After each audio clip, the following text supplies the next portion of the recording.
Hey guys, welcome back to my channel.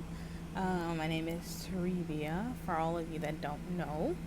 I haven't posted in a while. Still like a fresh YouTuber, trying to get the hang of things. And also, I was in my first semester of nursing school last semester. And unfortunately, I have to repeat that semester. So, if you would like to know about my first semester of nursing school, keep watching.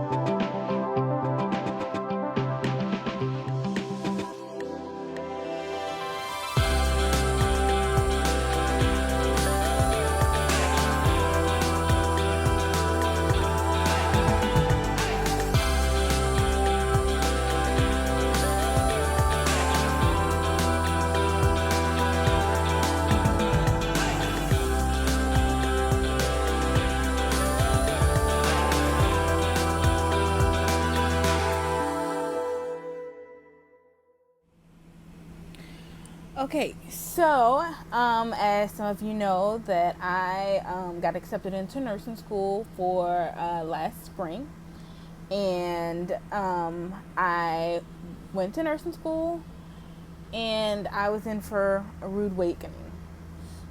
I knew that nursing school was challenging because my mom went to nursing school. She did the LPN program, and I'm doing the RN program. But I mean, I still knew that it was challenging, and I felt like I gave my all throughout the whole program. Well, let me backtrack. I feel like I gave my all in the beginning, and then by the end, I was feeling so discouraged with my test grades that my final test, I just kind of gave up because I knew that I was too far gone to even pass the class at that point. So, the way my school works is that we have four tests, and then we have one cumulative final. And our grade that we need on each test in order to pass is a 77. So also we need a 77 in the class to pass. So say if you get like 2 points less, like a 75, then the next test you can bring it back up by getting like a 79. Those extra 2 points from the second test will bump up the first test, and you'll be at a 77 average in the class. So I started off well. I got a 72 on my first test, and that was pretty good for me never having to take a nursing test. Now, I stayed in the 70s range until my third test, where I did not put in as much study time as I should have, and I wasn't improving on my answering, how I was answering the questions. Now, the nursing tests and exams are very different from prerequisites or college tests and exams.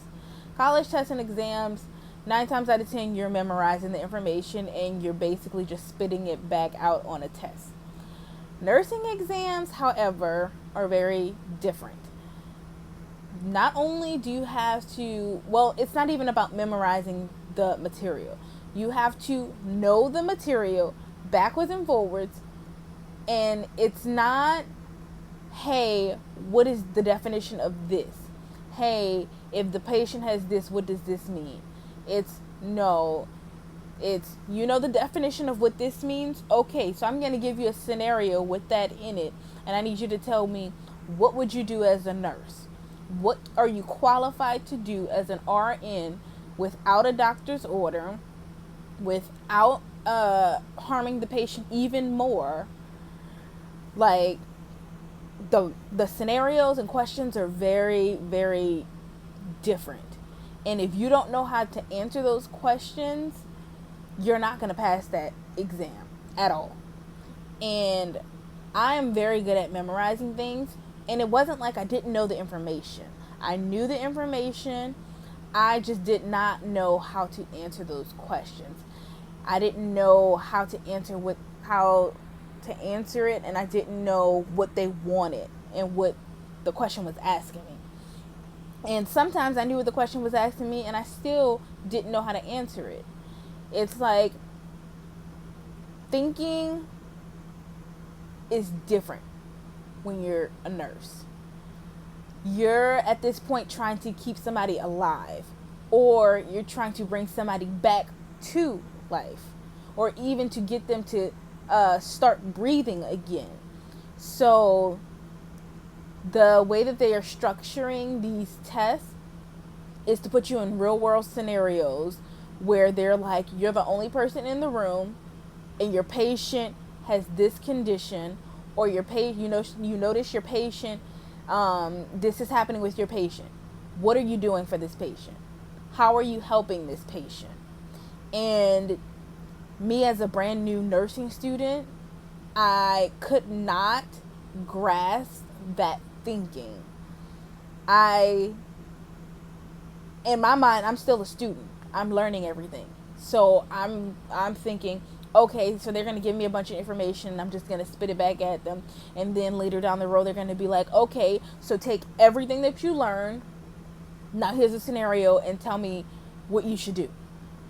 No, they throw that right at you right from the get-go. And the first test is the easiest. It's about physical assessment.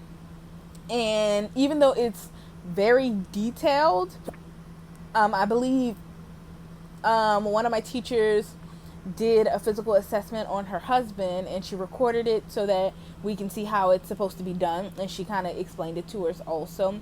And I believe that video was like at least 45 minutes to an hour long. And the more you do physical assessment, the easier it gets, because we're taught to do an entire physical assessment, but in the real world of nursing, I've learned that you do a focused assessment. You work with where's the problem at first, and then you look at other things that you can pick up from an assessment without even having the patient do something for you. So, like, the first thing would be see if they're awake, alert, and oriented. So they taught us, see if they know the person, who they are, place where they are, time. That could be the date. That could be what time of day it is. That could be the year. And the way that you do that on a focused assessment is that when you come in the room and you say, hey, hello, my name is nurse so and so. Is it okay if I come and give you a physical assessment? And you see that they respond in an appropriate fashion and an appropriate answer to that question. You already know they're awake. Obviously, you know that they're alert, and you know that they're oriented, because they're having a conversation with you, a very appropriate conversation with you, instead of being confused about what's going on and where they are and who you are. So all of this to say that nursing is new. It was very new to me, and I was not used to thinking and putting myself in a position to think the way you're supposed to answer these questions. And I didn't get help after that first test. After the first test, I heard, oh, that's not so bad. You'll be able to pick that up later down the road with your other tests. And in my mind, I'm like, okay, so I'm on the road to getting better. I just have to keep studying what I'm studying. Maybe I'll just put more hours into studying and I'll be able to answer the questions. But I learned throughout the semester that I was putting all of my time into studying and not enough into practicing questions and learning how to answer those questions. There's specific way to answer these questions. And I'll like kind of explain it to you. Like, when you get a question of a scenario, your first thought is safety, ABCs, which is airway, breathing, and circulation. There's this thing called Maslow's hierarchy, and it's basically, it starts with the basic needs like food, water, oxygen, shelter, and things like that. And then you work up a tier till you get to like self-empowerment. And those are the things that you want to look for first. And they've always taught us that when you walk into a room, the first thing you need to do is assess. You need to assess the surroundings. You need to assess the patient. They gave us a scenario like if a patient was had fallen on the ground and you walked into the room. The first thing you need to do is assess that patient. You need to assess where they are. You need to assess if there's any bodily fluids around them, like blood or urine or anything like that. You need to assess their pain level. You need to assess their facial expressions. You need to assess their skin to see if there's any bruises or anything bleeding or anything scratched or anything like that. Your first thing to do is to assess. Now, the reason why the first test was so easy is because you're just learning all of this information. So you don't really have enough information about nursing to answer a scenario question. So there wasn't that many scenario questions on the first test. It was more of kind of memorization, but also kind of what is the first thing you do? Like, you walk into a room, you see this, what's the first thing you do? Or, okay, so this is how you change a dressing. You learn that in clinicals. Then it would show up on the test. Okay, put the steps in order. It would be like, point to the picture that shows the correct placement of this. And all of the exams are structured in a way that you have like scenario questions, you have like definition questions. You only get about 1 or 2 of those maybe out of 50 questions. Then you have select all, apply. Those questions are in a category of their own. Most people have trouble answering those questions. Those questions, they have a specific way to answer those questions all on their own. I found that most people say in order to answer those questions and get them right, you need to treat each answer choice like it's a true or false statement. You do not look at the whole problem together. You read the question, you read choice A. Does that apply or does it not? Then look at choice B. Does it apply or does it not? And the tricky thing about that is you have to select all of the correct answers. If you miss one correct answer, the whole question's wrong. If you select an answer that's wrong, the whole question is wrong. You have to select everything that is true for that question in order to get those points for it.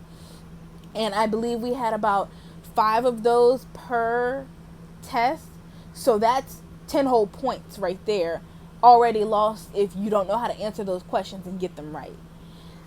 And that already puts you at a 90, which means that you only have about 15, not even 15, about 13 points of cushion to actually pass this test. 10 points is a lot. 2 points is a lot to lose when you're looking at a 77. You're thinking, oh, a 77, that's just a C. It's like on the high side of a C. I can do that. But when you don't know how to answer these questions and you're making simple mistakes and you're not reading the whole question as it is and not reading into it, points get lost so quickly and so easily. And that was one thing that I struggle with also, not putting too much into the question. One question asks, say something simple. The patient is not breathing, what do you do? And you read into the question, well, is the patient laying down? Is the patient dead? Is the patient this? Is the patient that? No. Read the question for what it is and answer it just like that. I had so much trouble with that, and I know a ton of my friends had problems with doing it like that. And I'll be honest, I was devastated. I was devastated when I got my final grade. Even though I knew that I was not passing that class after the fourth exam, I was devastated. I cried. It was bad. And it took me a lot and a long time to make this video because I felt so ashamed of myself, and I felt like I had let everybody down, because I'm not one to really post on social media, but I did post that I had got accepted into nursing school and that I was starting last spring. So it's hard for me to admit failure, because I look on social media, and of course social media, you only see the good side or the good things that are happening in people's lives. So I see friends that I've graduated with that are graduating college now, that are getting married, that are having kids, and I was like, I graduated high school at the same time they did, and I feel like I have nothing to show for it. But I had to realize that everybody's journey is different, and I need to focus on me and getting me together and getting me to where I want to be, and that's all that matters. And I'm okay with failing my first semester, and I'm kind of glad it happened, because it was a real it opened my eyes, because I think I went into nursing a little naive, thinking that, oh, I'll just study a little bit more than I normally do, and I can still have the full social life that I've always had. I can still go over to my boyfriend's house every other day.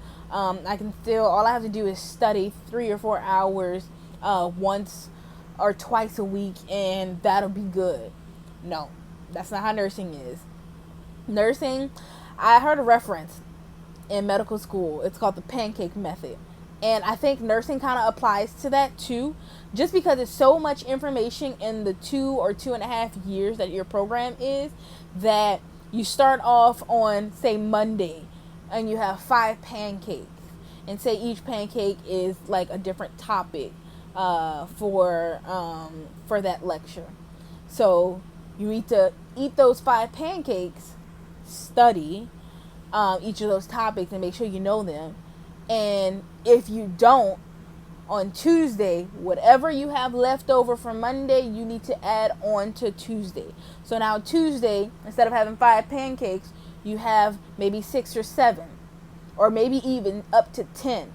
And that gets overwhelming very quickly. And I set myself up for failure when I did that. I asked one of my friends who actually passed this semester, I asked him how much he studied a day. And he said he studied every day between 2 and 4 hours. And I realized what I was doing was not cutting it. I was studying maybe 5 or 6 hours every maybe 2 or 3 days. That was not allowing the information to sink in. And I was also not allowing the information, I was not allowing myself to understand the information. It was study to remember, not study to understand. So, yeah, it was very disappointing, but I think I learned a lot in that short time to be able to help me in the next 2 years that I go through nursing school. But guess we'll see my journey. Of course, I'll post my journey and things like that. I'll probably try to make a video about a few things that I wish I'd have known before starting nursing school, and hopefully that'll help you all out, especially the ones that are just getting into nursing school, just accepted into nursing school, and about to go to nursing school. So anyway, thank you for watching, and y'all stay safe. Bye.